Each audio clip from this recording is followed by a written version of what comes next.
WFAA TV. This is Inside Texas Politics with Jason Whiteley. Good morning and welcome to Inside Texas Politics. Lots to dissect at the legislature. In studio, perhaps the most influential state leader, Lieutenant Governor Dan Patrick, here to take a look at where things stand right now. Governor, thanks for coming in today. Sure, I'm not even the most influential person in my home, and it's just my wife and a dog. Let's talk about politics here. The third most influential. Third. President Trump voided President Obama's executive order on transgender students using the school bathroom with which they identify. How does that affect the legislation in the Senate? Well, I think it shows that we've been right in Texas, because with Attorney General Ken Paxton, we stopped that, and Reed O'Connor, a court in Wichita Falls, stopped the president. So I was glad to see Trump rescind it. But Jeff Sessions, our new Attorney General for the United States, said it's now up to the states to decide, and we will enforce that policy. We will pass Senate Bill 6. Hopefully, it will pass the House. But Senate Bill 6 is very simple. It says no government can tell a business what their policy should be regarding bathrooms, and it says no school can have a policy that boys and girls shower together in high school or use the same bathroom. This is not going to stop it at all, then? No. In fact, I talked to President Trump back in the summer before he was president about this issue, and he said then it ought to be a states' rights issue. So it's up to us. You talked about SB 6, the bathroom bill. It hasn't moved in 3 weeks, according to the legislature online. Will this have enough support to get out of the Senate?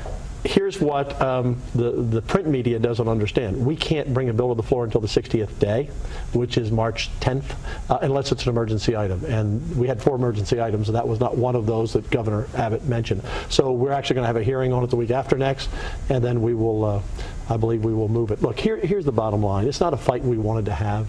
The school districts most of them have always done a very good job of handling kids with all kinds of issues.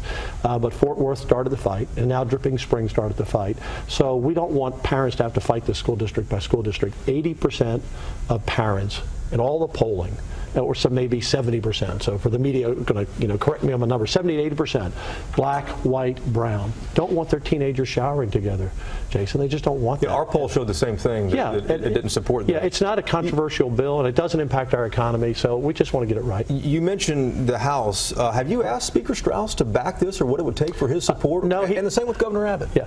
Well, Governor Abbott has surely taken on the NFL very clearly. What did that tell you? Does he back this now? Well, when we stopped this in Houston, he supported us. And he was also supportive of North Carolina when they passed their bill. So I'll let the governor speak for himself. How about Speaker Straus? Have you reached out to him? The speaker said it's not important to him. Well, it's important to the voters.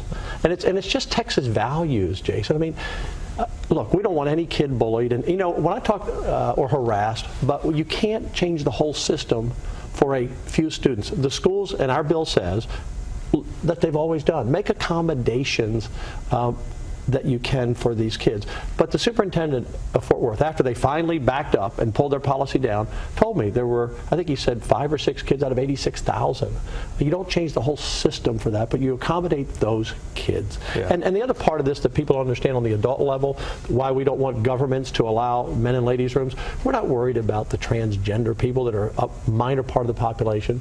Anyone who goes onto a map at home, and if you have not done this, folks, do it. Sexual offenders in my neighborhood, you'll be overwhelmed of how many people are out on parole and probation. We don't want real sex predators who troll the internet to take advantage and exploit these things by pretending and saying they're another gender to walk into a ladies' room. And we're going to have a lot of testimony in our committee of things like that have happened. Let's shift gears to sanctuary cities. Yes. You guys passed a strong bill out of the Senate. House members we had on this program a few weeks ago said it's a DOA with the language that says that sheriffs could be held criminally responsible. What kind of realistic compromise do you expect to have with the House? I don't know. The House, unfortunately, and we're both Republican, but and I don't think it's speaking for all the members, but there are some people that say the House, they're against reducing property taxes. That's what I hear. They're against school choice. They're against, they want, apparently it's okay for them to have boys and girls to shower in the bathrooms, apparently. And now the sanctuary city bill is too tough. Look, let me give you some stats. From June of 2011, Jason, till January of this year, just in Texas, folks, we put in our jails over 212,000 criminal aliens. We charged them with 566,000 crimes. That's over 500,000 crimes, Jason.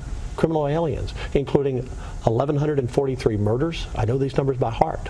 6,001 sexual assaults, 67,000 drug offenses, 67,000 other assaults, 8,000 gun crimes, nearly 500 kidnappings.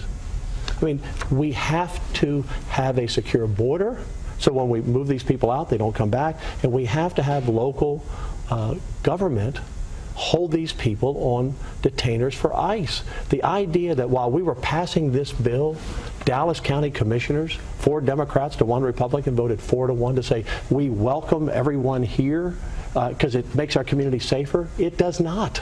I have 2 or 3 different topics I want to talk to you about in the final moments here, too. Yes. Let's talk border briefly. Yes. President Trump said he would add 5,000 new border agents. Yes. He would triple the size of immigrations and customs enforcement. Needs to be done. At what point does Texas say we don't need to spend another $1 billion down there for troopers on the border?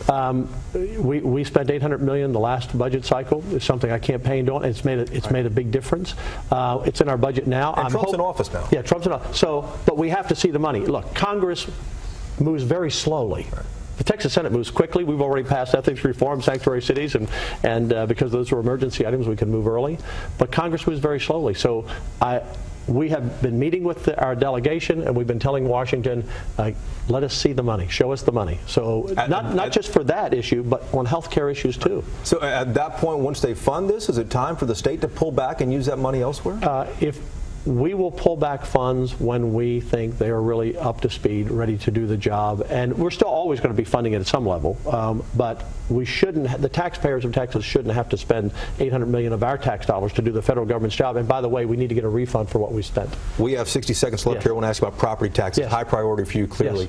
Yes. Senate Bill 2. Senate Bill 2, it finally gives voters a say in how high taxes are raised. Yes. Quickly, though, these bills, most of the bills in the legislature right now seem to slow the rise. Is anything going to lower what I actually pay next year? No, the bill, right now, the average home has been going up about 7 or 8 to 9%, and the business is 15 to 20%. I mean, Dallas County went up 12, almost 13% last year in property values. What our bill says is that right now, governments can grow at 8%, and then if they go over 8, you have to get a petition to sign them. We want to limit their growth to 4%, and then if they want more, so we're not capping them, if they feel like they need more, the public has an automatic vote. Let the people decide like they did in Frisco, when the voters rejected it on schools up there. And so to cut property taxes is up to your local governments. We can't cut your property tax in the state, but we can slow the growth. So if I can slow the growth by increasing by 50%, dramatically will impact your property taxes moving forward. Governor, thanks for coming in. We appreciate it. Thank you, as always.